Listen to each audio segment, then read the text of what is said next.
नमस्कार good morning everyone मो आर्या आज गुरुत्वपूर्ण खबर गुड़िक आपण मानक जनइबी न्यूज गुड़िक भल लगे निश्चित भाव गोटे लाइक करी चैनल को सब्सक्राइब करदे। तो चलतु आज गुरुत्वपूर्ण खबर गुड़िक उपर नजर पकाइबा।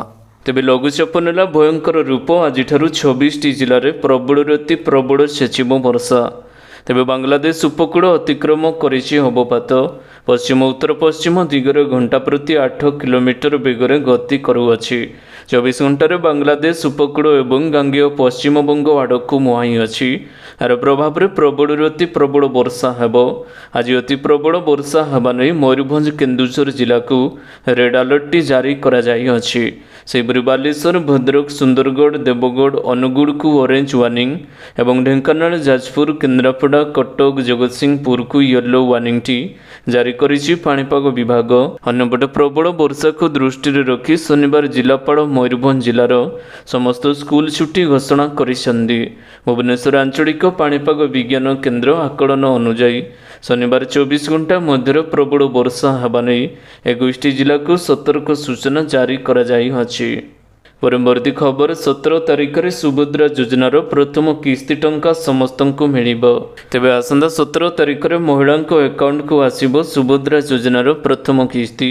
एजावत 50 लाख ऊर्ध्व महिला पंजीकरण कर सारे। उपमुख्यमंत्री प्रभाती परिडा एने सूचना देइछन्ती। 15 तारिख सुधा आवेदन करिथिबा हिताधिकारी मानंगु सदर में प्रथम किस्ती मिलिबाकु जाउछि।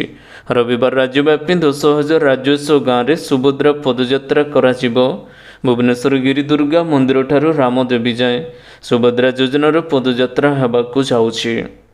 परवर्ती खबर 17 तारिख में ओडिशा रे 10 लाख हिताधिकारी मानंगु आवास घर बांटिबे मोदी सरकार। तेबे 17 तारिख में ओडिशा आसुचंती प्रधानमंत्री नरेंद्र मोदी। सेदिन से ओडिशा रे 10 लाख हिताधिकारी मानंगु आवास घर बांटिबे बोली जଣାपड़ी अछि। एने सूचना देइछंती ग्राम्य उन्नयन मंत्री रवि नारायण नायक। खाली सेतिकी नुहे 17 तारिख में भुवनेश्वर जनता मैदान रे सुभद्रा योजनार शुभारंभ करिबे नरेंद्र मोदी। परवर्ती खबर प्रबल वर्षा पाई एतिकी दिन पर्यंत समस्त स्कूल कॉलेज ऑफिस बंद। तेबे सारा राज्य में जारी रही निर्धूम वर्षा। पाणीपाग विज्ञान केन्द्र भुवनेश्वर आकलन अनुसार 24 घंटा मध्य प्रबल वर्षा हेबा नै 21 जिला को एवं सतर्क सूचनाटी जारी करा जाई अछि। तेबे लघुचाप प्रभाव में मयूरभंज जिले में प्रबल अति प्रबल वर्षा हेबाकु नै समस्त स्कूल कॉलेज गुड़िक छुट्टी घोषणा करा जाई अछि। परवर्ती खबर आधार कार्ड को नहीं आसला नुआ अपडेट बढ़िला फ्री रे संशोधन करिबार अवधि। तेबे unique identification authority of India UIDAI द्वारा आधार कार्ड रे मागणा अपडेट पाई शेष तारीख 14 सेप्टेम्बर 2024 भाव में स्थिर करा जायछि। किंतु वर्तमान एहार तारीख वृद्धि करा जाई अछि। UIDAI आधार मागणा अपडेट पाई शेष तारीखटी एबे बदला जाई अछि।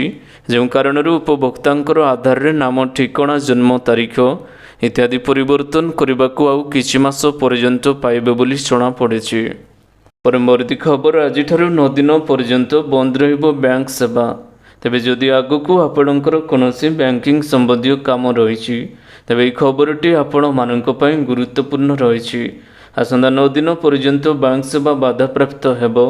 पर्वपर्वाणी छुट्टी समेत आनुष्ठानिक छुट्टी कारणरू बंद रहिबो समस्त बैंक सेवा। सेप्टेम्बर मासरे भारतीय रिजर्व बैंक द्वारा छुट्टी घोषणाटी करा जाई अछि। छुट्टी तालिका अनुसार आज समस्त छुट्टी दिवसटी आरंभ करा जाई अछि। परवर्ती खबर 17 तारिख में मिलिबो पीएम आवास योजनार प्रथम किस्ती। तेबे ओडिशा आज पेट्रोल मूल्य 1 लिटर पिछा 100 टंका 88 पैसा रहितबा बेले डीजेल दामटी 92 टंका 46 पैसा रहिछि।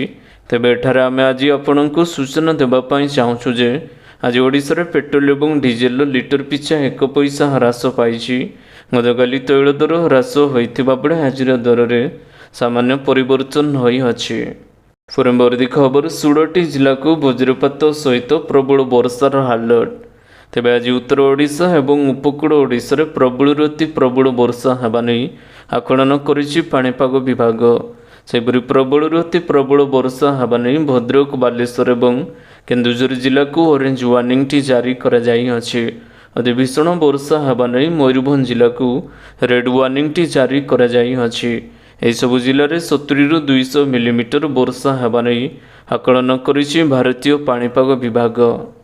ପରବର୍ତ୍ତୀ ଖବର, ଗହମ ଦରକୁ ନେଇ ବଢ଼ିଲା ଚିନ୍ତା, ଖୁଚୁରା ବଜାରରେ ଅଟା ମହଙ୍ଗା।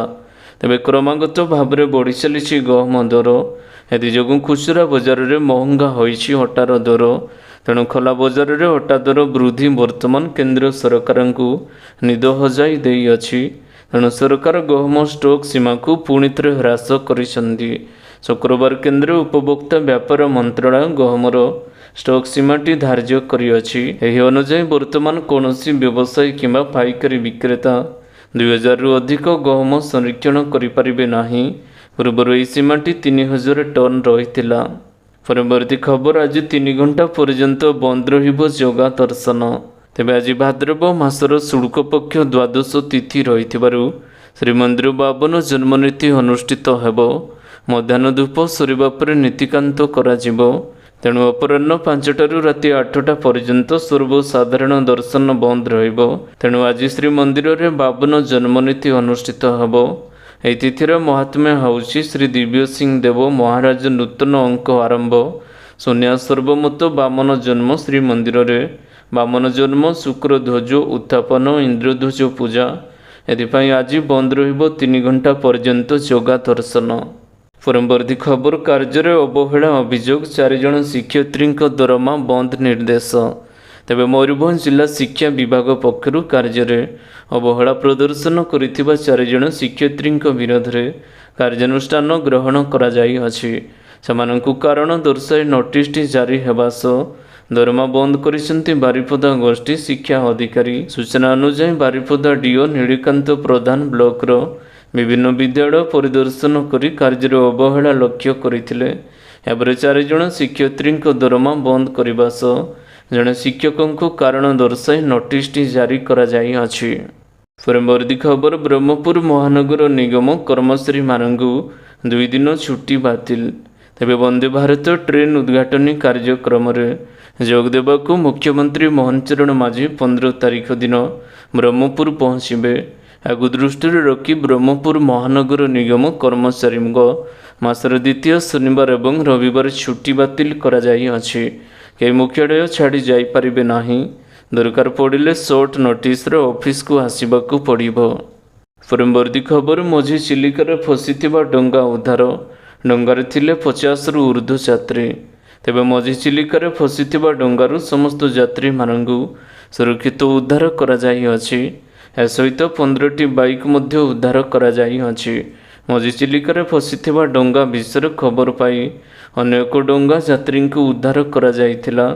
ସୂଚନାରୁ ପ୍ରକାଶ, ସକାଳ 7ଟାରେ ସାତପଡ଼ାରୁ ଜନିକୁଦା ଘାଟକୁ ଯାଉଥିବା ସମୟରେ ଏହି ଅଘଟଣ ଘଟିଅଛି। ପରବର୍ତ୍ତୀ ଖବର, ନିର୍ବାଚନ ପୂର୍ବରୁ କେନ୍ଦ୍ରରେ ବଡ଼ ନିଷ୍ପତ୍ତି, ପିଆଜ ଉପରୁ ହଟିଲା ରପ୍ତାନି ଶୁଳ୍କ। ତେବେ ମହାରାଷ୍ଟ୍ର ଏବଂ ହରିୟାଣା ବିଧାନସଭା ନିର୍ବାଚନ ପୂର୍ବରୁ କେନ୍ଦ୍ର ସରକାର ପିଆଜ ଉତ୍ପାଦନ କରୁଥିବା ଚାଷୀଙ୍କ ସପକ୍ଷରେ ଏକ ବଡ଼ ନିଷ୍ପତ୍ତି ନେଇଛନ୍ତି। ସରକାର ପିଆଜ ରପ୍ତାନି ଶୁଳ୍କ 40%ରୁ 20%କୁ ହ୍ରାସ କରିଛନ୍ତି। କେନ୍ଦ୍ର ସରକାରଙ୍କ ଏଭଳି ନିଷ୍ପତ୍ତିକୁ ମହାରାଷ୍ଟ୍ର ମୁଖ୍ୟମନ୍ତ୍ରୀ ଏକନାଥ ଶିନ୍ଦେ ସ୍ୱାଗତ କରିଛନ୍ତି। ଏହି ନିଷ୍ପତ୍ତି ଦ୍ୱାରା ରାଜ୍ୟର ଲକ୍ଷ ଲକ୍ଷ ଚାଷୀ ଲାଭାନ୍ୱିତ ହେବାକୁ ଯାଉଛନ୍ତି। ପରବର୍ତ୍ତୀ ଖବର, ସୁଭଦ୍ରା ଯୋଜନାରେ ଆବେଦନ କଲେଣି 50 ଲକ୍ଷ ମହିଳା। ତେବେ ସୁଭଦ୍ରା ଯୋଜନାରେ ଆବେଦନ କରିବା ପାଇଁ ମହିଳାମାନଙ୍କ ମଧ୍ୟରେ ଏବେ ଉତ୍ସାହ ଦେଖାଯାଇଅଛି। ବର୍ତ୍ତମାନ ସୁଦ୍ଧା 50 ଲକ୍ଷ ମହିଳା ପଞ୍ଜୀକରଣ କରିସାରିଛନ୍ତି। 15 ତାରିଖ ଭିତରେ ଯେଉଁମାନେ ଆବେଦନ କରିବେ ସେମାନଙ୍କ ନିକଟକୁ ବ୍ୟାଙ୍କରୁ ପ୍ରଥମ କିସ୍ତି 17ରେ ଯିବେ ବୋଲି ଉପମୁଖ୍ୟମନ୍ତ୍ରୀ ପ୍ରଭାତୀ ପରିଡ଼ା କହିଛନ୍ତି। ରବିବାର ସୁଭଦ୍ରା ସ୍ୱାଗତ ପଦଯାତ୍ରାଟି ଆରମ୍ଭ ହେବ। 10,000 ପଦଯାତ୍ରା ହେବାକୁ ଯାଉଛି। ରାଜଧାନୀରୁ ଆରମ୍ଭ କରି ପ୍ରତ୍ୟେକ ରାଜସ୍ୱ ଗ୍ରାମରେ ହେବ ସୁଭଦ୍ରା ପଦଯାତ୍ରା। ପରବର୍ତ୍ତୀ ଖବର, ବିଶ୍ୱ ଅଶାନ୍ତି ଭିତରେ ସାରା ଯୋଗାଣକୁ ନେଇ ମୋଦି ସରକାରଙ୍କ ବଡ଼ ପଦକ୍ଷେପ। ଦର ବୃଦ୍ଧିରୁ ମୁକ୍ତି ପାଇବେ କୃଷକ। ତେବେ ବର୍ତ୍ତମାନ ଚାଲିଥିବା ରୁଷିଆ ୟୁକ୍ରେନ୍ ଯୁଦ୍ଧ ଯୋଗୁଁ ଆମଦାନୀ ଉପରେ ଅଧିକ ନିର୍ଭରଶୀଳତା ଯୋଗୁଁ ବିଶ୍ୱ ସ୍ତରରେ ସାର ଦର ଦୃଢ଼ ଗତିରେ ବୃଦ୍ଧି ପାଇଛି, ଯାହା ଭାରତର ସାର ଯୋଗାଣ ଶୃଙ୍ଖଳାକୁ ଯଥେଷ୍ଟ ବ୍ୟାହତ କରିଛି। ନାଇଟ୍ରୋଜେନ୍, ପଟାସିକ୍ ଏବଂ ଫସ୍ଫରସ୍ ସାରର ଅନ୍ୟତମ ଶୀର୍ଷ ରପ୍ତାନିକାରୀ ଭାବରେ ରୁଷିଆର ଯୋଗାଣ ଶୃଙ୍ଖଳ ବାଧାପ୍ରାପ୍ତ ହୋଇଛି। ଏଫଳରେ ଭାରତ ଭଳି ଆମଦାନୀକାରୀ ରାଷ୍ଟ୍ରମାନଙ୍କ ପାଇଁ ଖର୍ଚ୍ଚ ବୃଦ୍ଧି ପାଇଅଛି। ପରବର୍ତ୍ତୀ ଖବର, ନଭେମ୍ବର 15 ସୁଦ୍ଧା ଆସିବ ଖେଳାଳିଙ୍କ ରିଟେନ୍ ଏବଂ ରିଲିଜ୍ ତାଲିକା। ତେବେ IPL 2025 ମେଗା ନିଲାମକୁ ନେଇ ଏକ ଗୁରୁତ୍ୱପୂର୍ଣ୍ଣ ତଥ୍ୟ ସାମ୍ନାକୁ ଆସିଅଛି। ଆସନ୍ତା ସିଜନରେ ମେଗା ନିଲାମ ପୂର୍ବରୁ ଆସନ୍ତା ନଭେମ୍ବର 15 ସୁଦ୍ଧା ଖେଳାଳିଙ୍କ ରିଟେନ୍ ଏବଂ ରିଲିଜ୍ ତାଲିକା ମଧ୍ୟ ପ୍ରକାଶ ପାଇବାର ସମ୍ଭାବନାଟି ଅଧିକ ରହିଛି। ଏକ ରିପୋର୍ଟ ଅନୁଯାୟୀ ଦଳଗୁଡ଼ିକ ନଭେମ୍ବରରେ ଖେଳାଳିଙ୍କ ତାଲିକା ପ୍ରକାଶ କରିପାରନ୍ତି ଏବଂ ଏହାପରେ ଡିସେମ୍ବରରେ ମେଗା ନିଲାମ ଆୟୋଜନ କରାଯାଇପାରେ। ପରବର୍ତ୍ତୀ ଖବର, ହଷ୍ଟେଲରେ ଗୋମାଂସ ରୋଷେଇ ଘଟଣା, 7 ଜଣ ଛାତ୍ର ବହିଷ୍କୃତ। ତେବେ ବ୍ରହ୍ମପୁର ସହର ଉପକଣ୍ଠ ଗୋପାଳପୁର ଥାନା ଅନ୍ତର୍ଗତ ଶୀତଳାପଲ୍ଲୀରେ ଥିବା ପାରଳା ମହାରାଜ ଯାନ୍ତ୍ରିକ ମହାବିଦ୍ୟାଳୟର ବାଳକ ହଷ୍ଟେଲ ପରିସରରେ ଗୋମାଂସ ରୋଷେଇ କରିବା ଘଟଣାରେ 7 ଜଣ ଛାତ୍ରଙ୍କୁ ହଷ୍ଟେଲରୁ ବହିଷ୍କାର କରାଯାଇଅଛି। ବୁଧବାର କିଛି ଅଣହିନ୍ଦୁ ଛାତ୍ର ଗୋମାଂସ ଆଣି ଛାତ୍ରାବାସରେ ରୋଷେଇ କରିବା ସହ ଭକ୍ଷଣ କରିବା ଅଭିଯୋଗ ହୋଇଥିଲା। ଅଭିଯୋଗକୁ ଭିତ୍ତି କରି କଲେଜର ଶୃଙ୍ଖଳା କମିଟି ସୁପାରିଶ କ୍ରମେ କଲେଜ ଛାତ୍ର ୱେଲଫେୟାର କମିଟି ପକ୍ଷରୁ ଘଟଣା ସମ୍ପୃକ୍ତ 7 ଜଣ ଛାତ୍ରକୁ ହଷ୍ଟେଲରୁ ବହିଷ୍କାର କରାଯାଇଅଛି। ତେବେ ଆଶା କରୁଛି ଆଜିର ଗୁରୁତ୍ୱପୂର୍ଣ୍ଣ ଖବରଗୁଡ଼ିକ ଆପଣମାନଙ୍କୁ ନିଶ୍ଚିତ ଭାବରେ ଭଲ ଲାଗିଥିବ।